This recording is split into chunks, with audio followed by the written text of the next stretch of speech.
Anne Roumanoff.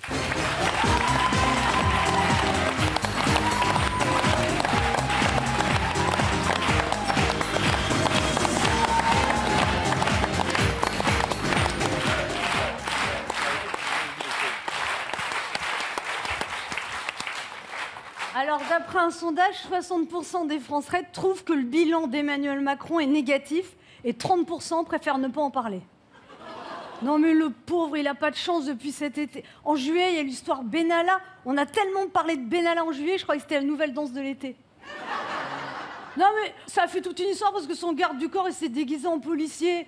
En fait, on peut pas se déguiser en policier parce que tu as le droit de taper des manifestants uniquement si tu es policier. Parce que les CRS, ils reçoivent une formation en tapage, ils savent où taper, que lui, il avait juste mis le brassard. Non, mais il y a une commission d'enquête, celui qui était au courant de rien, c'était Gérard Collomb. Il a dit sa tête me dit vaguement quelque chose. Ensuite, on lui a montré une photo d'Emmanuel Macron. Il a dit, s'appellerait pas Emmanuel?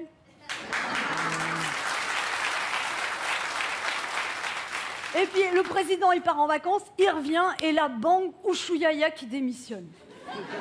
Non, mais d'un coup, comme ça, tout d'un coup, il a dit, je sers à rien. Ça faisait longtemps qu'il servait à... Et là, tout d'un coup, il percute. Et il a regretté d'avoir démissionné. Vous avez vu, pendant la passation de pouvoir, il pleurait. Parce qu'il s'est aperçu que quand on démissionnait, on n'a pas d'indemnité.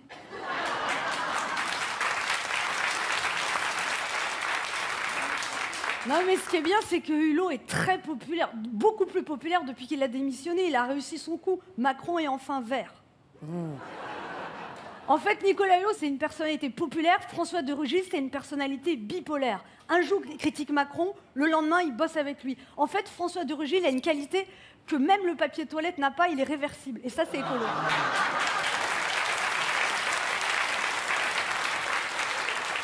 En fait, François de Rugy, c'est un écologiste pragmatique, c'est-à-dire qu'il dit bah, les glyphosates, c'est pas terrible, mais bon, c'est pas grave parce qu'on a des bottes en plastique. Et puis alors, après la démission de Nicolas Hulot, Emmanuel Macron, il pensait qu'il était tranquille, et paf, la ministre des Sports qui démissionne parce qu'elle veut s'investir dans des projets personnels. C'est beau, hein? Et l'après-midi, on a su que ces projets personnels, c'était des problèmes fiscaux.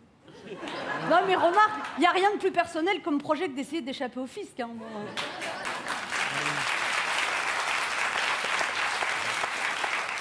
Donc du coup, on a une nouvelle ministre des Sports, Roxana Maracineanu.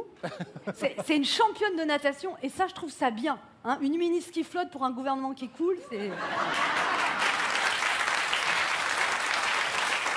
Non, mais je suis sûre que ça va aller mieux maintenant parce qu'Emmanuel Macron a lancé le plan anti-pauvreté. Hein, on lui reprochait de s'occuper que des riches, mais il avait raison de s'occuper que des riches. C'est beaucoup plus facile de s'occuper des riches, ils sont beaucoup moins nombreux. Donc là, l'Élysée a lancé une boutique en ligne, et c'est bien parce qu'on trouve des vêtements avec des phrases prononcées par notre souverain, poudre de perlimpinpin... Et c'est que le début, on pourrait commercialiser plein de produits. Moi, je sais pas, j'imagine des serviettes de piscine, I love Brégançon, des matraques, Benalla Forever, un pyjama, nique les retraités, un porte-monnaie, pognon de dingue, je sais pas, des tubes de Vaseline, la République qui glisse, enfin...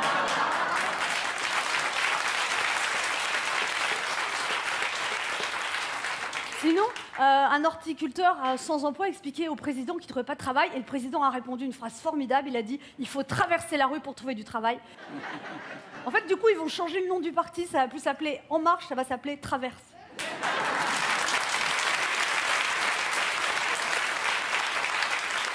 En plus, le président a conseillé à l'horticulteur de travailler dans la restauration. Un horticulteur dans la restauration, ça, c'est une bonne idée. À l'Élysée, par exemple, je suis sûre, c'est le cuistot qui tond la pelouse. Alors, je ne sais pas s'il y a 6,5 millions de chômeurs qui devraient traverser la rue pour travailler, mais je crois bien qu'il y a un président qui devrait réfléchir un peu avant de parler.